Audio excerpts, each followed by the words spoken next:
And tonight on our Great American panel, she is a blogger for the liberal Huffington Post. Criminal defense attorney Tamara Holder is here.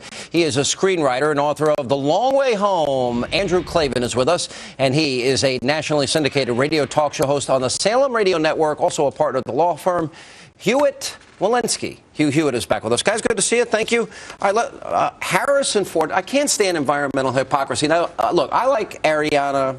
I just think she's nuts, and I disagree with her, and her blog smashes me all the time, which I don't care. But one time we had an exchange over private planes, and her answer was, I said, do you ever use a private plane? She goes, yeah, but if it was going there anyway, which was a silly statement. All right, Harrison Ford addresses this.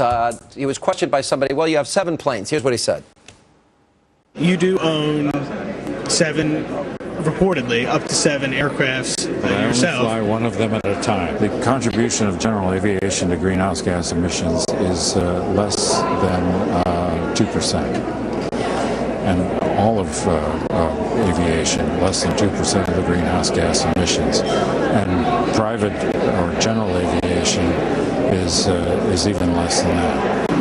So it is significant. It's sort of a contradiction. That's what their criticism was. So I just want to give you. I'll start walking everywhere when they start walking everywhere. What a great! I'll start walking there everywhere when they start. I got a video of Al Gore getting off his private Gulfstream jet with his wife Tipper. Isn't this a case of Learjet liberal limousine hypocrisy?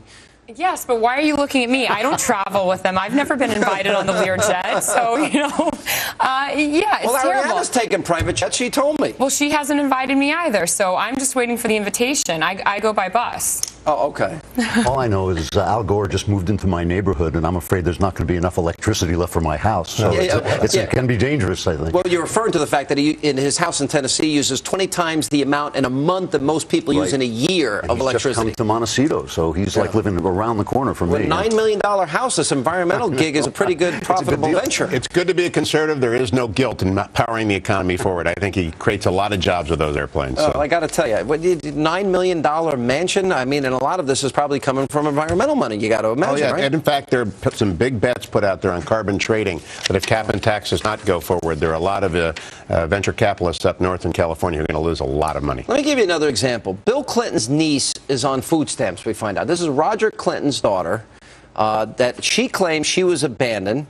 Now I'm thinking, Bill and Hillary Clinton are gazillionaires. They've made a fortune since he's left the presidency. They both have made multi-millions on their books.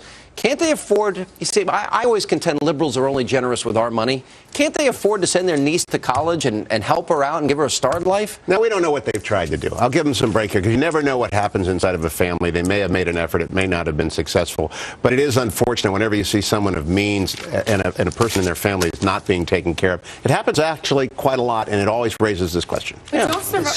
What? I was just going to say, don't conservatives believe in, like, survival of the fittest? If you can't take care of yourself, we're not going to take care of you. Listen, so what's the debate about? If my niece or nephew were on food stamps, I would help them. Okay, but that's... I wouldn't expect the government to help them. If I found out they were needing government assistance, I would give them money. Do you know if she's addicted to drugs? Do you know if she has other issues? Maybe she's a spendthrift. You don't know the reasons why they're not taking care of her. Maybe they took care of her before. Bill's brother, who I have on tape using the N-word multiple times, maybe she says he abandoned her. But him using the N-word has nothing to do with whether or not the president's brother, George Bush's brother, used the N-word. You believe me, it would have been a big deal with the press. So much of liberalism is about the flagrant display of virtue in the outer world, except you don't have to practice it at home. And I think it's very typical. As you say, they spend other people's money on other people far away, but the people next to them. Listen, I'm in Hollywood all the time. I see people who are constantly parading themselves as virtuous, who leave their wives, leave their children behind, cheat everywhere,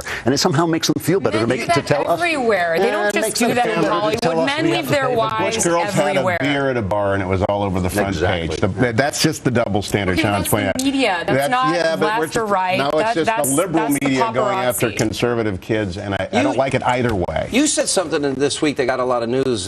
You said that as somebody who works in Hollywood, if you're a conservative, especially a religious person, you have to meet in secret. No, this is literally true. I mean, when you go into a meeting to sell a script, the people there to buy it think nothing about bashing America, about bashing religion, about talking liberal nonsense. But conservatives literally meet in secret meetings that are like AA meetings, where they kind of confess to themselves under their, sotto voce. I'm a conservative. Are you? I've heard that a lot of these meetings take place. It's true. And I know really members, but I can't disclose them for fear that their careers will be ruined. All right, we got to come back. Barack Obama says, I think at a certain point you've made enough money. Was he talking about Al Gore, who just bought a $9 million house? Or maybe he was talking about the $5 million he made this year. We'll find out who decides what's enough money, and does that mean the government gets to confiscate it? We'll have more with our great American panel right after this.